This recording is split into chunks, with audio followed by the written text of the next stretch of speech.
दर्शन ऐकवणार आहे. प्रदीप चंद्र लेखी विष्णू विष्णू अमृता शास्त्रे शिवशा मुद्रा मुद्राय राजते. गुजरात छत्रपती शिवरायांना रयतेच्या राजाला ज्याच्या भक्तीला जोड नाही, शौर्याला तोड नाही, ज्याचा अंग सागरा समान, ज्याचा छत्र म्हणजे आभाळाचा मान, ज्याचा सूर्याची शान, काळे नाही सह्याद्री त्याला शंभूचा अभिमान. मराठ्यांच्या देवारतीचं पहिलं स्थान.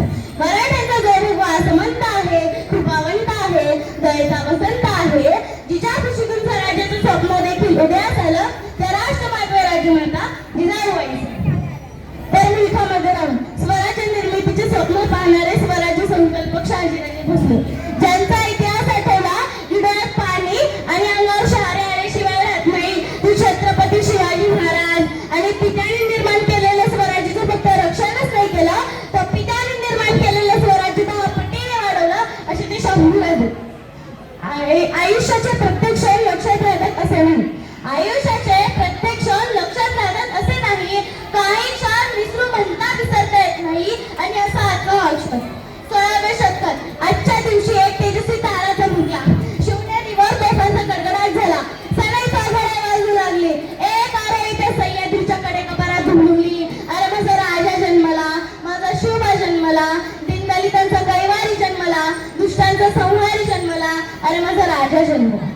इतिहास घडवणारे आम्ही ऐसे जन्मलो कुठे, चुकवणे का हिमालय, पुजतो आम्ही शिवराया, सहन होणार नाही स्वराज्याची फरेब. या जातीवंत हृदयात आमच्या धडकतात आऊसाहेब, विसरले नाही ते लाखो मावळ्यांचे बलिदान. शंभूराजे आठवले की डोळ्यातून अश्रू आपोआपच गळतात.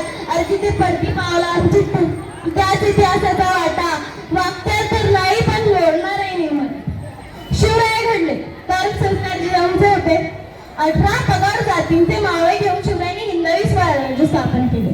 ताकद तर सर्वांच्याच मनगटत होती, ताकद तर सर्वांच्याच मनगटत होती, पण स्वराज्य स्थापनेची ताकद फक्त शिवरायांच्याच मनगटत होती, फक्त शिवरायांच्याच मनगटत होती. शिवराय निर्व्यसनी होते म्हणून ते प्रत्येक ठिकाणी यशस्वी झाले. आजकालच्या पिढीने त्यांचं काय लक्ष घेतलं?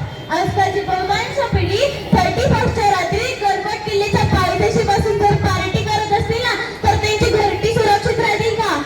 हाही एक मोठा महत्वाचा प्रश्न आहे. माझ्या मित्रांनो, आज 350 वर्ष पूर्ण झाली, तर या महाराष्ट्राच्या मातीला शिवरायांची गरज पडते. ही खूप मोठी शोकांतिका आहे ना, असं वाटतं. भले पहाटे उठावं, त्या रायगडाच्या पायऱ्या चढाव्या, या अंतकारातून माझ्या राजाला साथ घालावी, हाक मारावी, म्हणावं बोलावं, विचारावं की राजा कशी पकडली हो तुम्ही पलाटे ढाल आणि तलवार. राजा कशी पकडली हो तुम्ही पलाटे ढाल आणि तलवार. आज तुमचा मावळा साधा चहाचा कप उचलण्यासाठी हात थरथरतोय. राजा बघा महाराष्ट्राची परिस्थिती काय. महाराज रायगडावर उभारली तुम्ही शिवराज्याची गुढी, महाराज रायगडावर उभारली तुम्ही शिवराज्याची गुढी. तुम्ही नसतात आज सडली असती मुलींची मडी, आज सडली असती मुलींची मडी. तुमच्यामुळे पाहतो आम्ही देवाऱ्यात कळस, महाराज तुमच्यामुळे पाहतो आम्ही देवाऱ्यात कळस. तुम्ही नसतात आज नसती दिसली म्हणतो तुळस, आज नसती दिसली.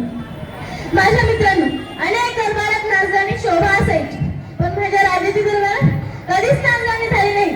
प्रत्येक स्त्रीला माता आणि बहिणीचा दर्जा दिला गेला.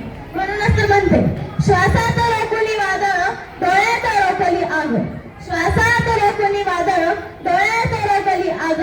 आमचा छत्रपती एकटाच मराठी वाघ, एकटाच मराठी वाघ. शेवटी एवढेच सांगायचं वाटते, रयतेच्या पायी जो जन्म घात जिंकला, रयतेच्या पायी